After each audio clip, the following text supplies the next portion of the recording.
Սոցիալական ցանցերում Նիկոլ Փաշինյանի տեղադրած գրառումները գրավել են ոչ միայն նրա հետևորդների եւ քաղաքական գործիչների, այլ նաեւ հոգեբույժների ուշադրությունը։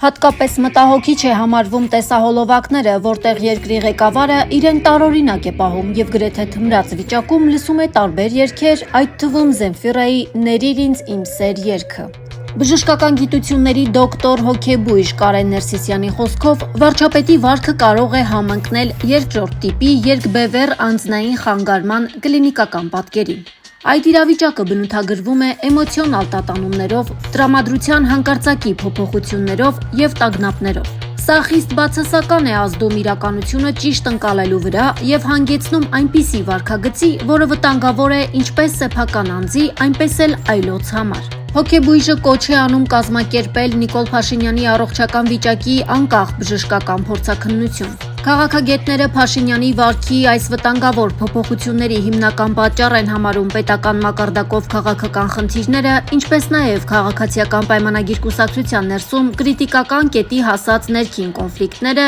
եւ մոտեցող ընտրությունները։